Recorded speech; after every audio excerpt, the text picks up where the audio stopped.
শহীদ বুদ্ধিজীবী দিবসে মিরপুর বুদ্ধিজীবী স্মৃতিসৌধে শ্রদ্ধা জানিয়েছেন সর্বস্তরের জনগণ। সাধারণের শ্রদ্ধার্ঘ্যে ভরে ওঠে সৌধের বেদি।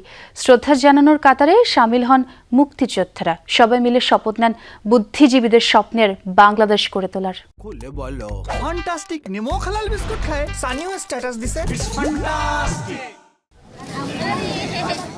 বছর 6-এর মানহা এসেছে বাবা মায়ের হাত ধরে। লাল সবুজের অর্থটা হয়তো সেভাবে বোঝার বয়স হয়নি তার, কিন্তু শহীদদের প্রতি মমতা শতভাগ। বুদ্ধিজীবী দিবস আমরা আজকে ফুল দিতে আসছি, আমার সাথে ফুল দিতে আসছি। বুদ্ধিজীবী দিবসের ভারী ভারী শব্দ এখনো শেখেনি মানহা। ছোট্ট দু চোখে ওরা দেখছে কিছু ফুলের স্তূপ আর ইট পাথরের দেয়াল। তবে এই জড় বোবা পাথর যে কতটা জীবন্ত, কতটা অর্থবহ, সেটাই বোঝানোর দায়িত্ব নিয়েছেন অভিভাবকরা। আমরা আব্বু আম্মুর সাথে ফুল দিতে আসছিলাম শহীদদের প্রতি শ্রদ্ধা জানাইতে, আর ফুল দিয়ে তাদের শ্রদ্ধা জানাইছি। আমাদের দেশের স্বাধীনতা সার্বভৌমত্ব সম্পর্কে ওদেরকে মেসেজটা ক্লিয়ারলি ওদেরকে বুঝতে যাওয়া, যে 14ই ডিসেম্বর কি, 16ই ডিসেম্বর কি। ওকে নিয়ে আসছি এখানে দেখানোর জন্য কিভাবে শ্রদ্ধা দিতে হবে, বীরদের সম্মান করতে হবে। পাকিস্তানি হানাদার বাহিনীর হাত থেকে 56,000 বর্গমাইল মুক্ত করেছিলেন যারা, সেই বীর গাজীরাও এসেছিলেন শহীদ বুদ্ধিজীবীদের শ্রদ্ধা জানাতে। জ্যেষ্ঠ নাগরিক, তরুণ, সকলেরই অনড় দাবি ইতিহাস বিকৃত নয়, 52, 71, 90, 24 যেন যথার্থ মর্যাদা পায়।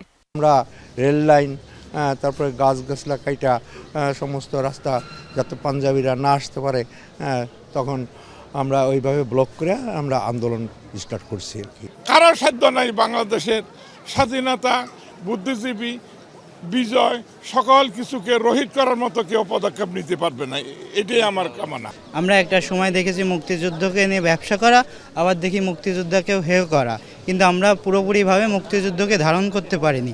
আমি এই সময় এসে মনে করছি যে আমাদের বাংলাদেশের মানুষজনকে আরও বেশি 71-এর বা মুক্তিযুদ্ধের যে চেতনা, সেটাকে আরও বেশি ধরে রাখতে হবে, আরও বেশি ইতিহাস ঘাটাঘাটি করতে হবে।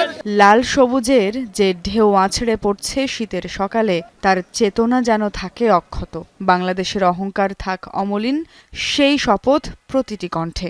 যুগ যুগান্তর পার হলেও বাঙালি হৃদয়ে বদলাবে না শহীদ বুদ্ধিজীবীদের অবস্থান। বিশ্বমানচিত্রে ছোট্ট এই ভূমিটি যাদের আত্মত্যাগের দান, চির অম্লান সে সমস্ত বীর বেঁচে থাকবেন মহাপ্রলয় পর্যন্ত। শহীদ বুদ্ধিজীবী দিবসে আজকের এই লোকারণ্যই প্রমাণ করে বাঙালি অকৃতজ্ঞ নয়। সুমাইয়া ঐশী, যমুনা নিউজ, ঢাকা।